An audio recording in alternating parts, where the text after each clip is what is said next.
For my Scottish film, Mårten, that I'm going to introduce to you, we're going back to the olden times. And don't worry, not quite. But it is the OG folk horror, English folk horror film. And it's I recently saw that it was called... I've just said English folk horror. That's terrible. I've absolutely ruined it because it's Scottish.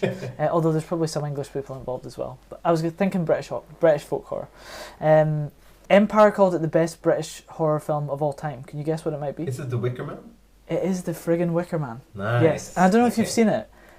And I you know have what? seen Like, it. so I... Oh, you have seen it? Yeah. Oh. Well, but I don't know how we did that, actually. But, anyway, I'm just going to recommend it. I don't remember it. It's fine. I only saw the Nicolas Cage version. Oh, well, mate, okay. If you've seen the Nicolas Cage version, you have not seen it. Because I saw that years ago, and I thought it was so rubbish. And I never really thought of watching the original, apart from just generally... Because I've decided that I quite like folk horror recently.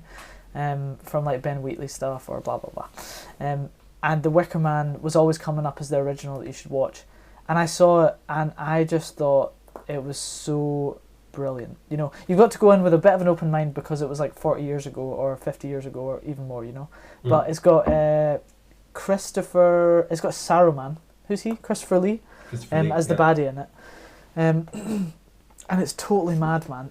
But it's so good, and it's also a musical, which I wasn't expecting. And there's long musical moments, and it's eerie, and it's about something. Like it's a film that's like about religion versus sectarianism, and like this idea of like it's one of these. Sometimes when I watch a film, I think like it gives you this feeling like, oh man, humanity is just like a naked monkey on this rock that is Earth, and we're all just trying to work out how to live, you know.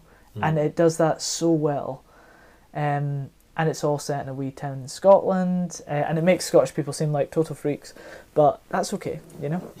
It makes us seem like either Puritans or sex mad hippies, and it's quite heavy on the sex as well, Mårten, which I think you would like. What's that supposed to mean? And it's not.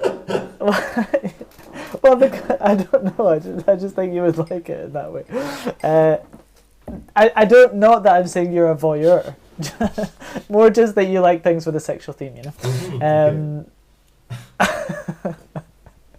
And I just thought it was brilliant, mate. Maybe I don't need to say more. Like, it's got an epic ending. It's nothing like Nicolas Cage version.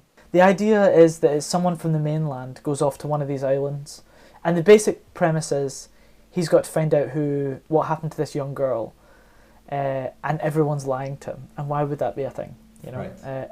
It does what Midsummer does, kind of, but I thought it did it better. You know, like just that kind of like uncanny feeling of like something is really wrong here, but I'm not sure what it is. Yeah, it's much more like Midsummer than it is like the Nicolas Cage version, which was going for something different. That was meant to be about gender, and it just did it terribly. Like, oh, that's such a bad film. It's so sad that came out because it's probably ruined it for lots of people. But I'm gonna come clean and say that I did actually watch the original. I haven't watched the Nicolas Cage movie, but it felt like you lost your steam when I said that I watched the Nicolas Cage movie.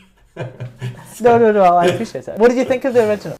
I liked it. I love folk horror, so that's why I watched it. And it's I don't remember it so much. I remember he's a policeman and everyone's lying to him, and someone's trying to seduce him or seduces him, and then they're trying to kill him and sacrifice. Yes. Or maybe I'm spoiling it now, but like that's what I remember from it. No, that's okay. I don't remember the musical bits so much, but I guess they are like dancing around and singing. It's very hippie music. They play like a Riri song. I don't know if that's a word, but in the pub, which is the landlord's daughter, about how they all want to sleep with the landlord's daughter, which is just weird. And then they sing kind of like slow folk songs, and then like she sings a song to him to try and allure him, you know? Yeah. I just thought it was so unusual and brilliant. Like, it's definitely, I think it would be in my top 10 films now, you know? Yeah. Like, okay, cool.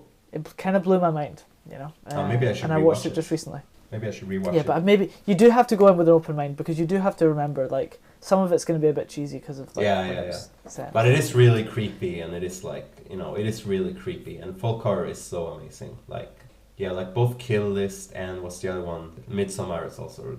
I love Midsommar. Well, the best thing about Midsommar is the end, and I do feel like they kind of had that like that it's all building towards this thing. I feel like that's a similar trajectory to the Wicker Man.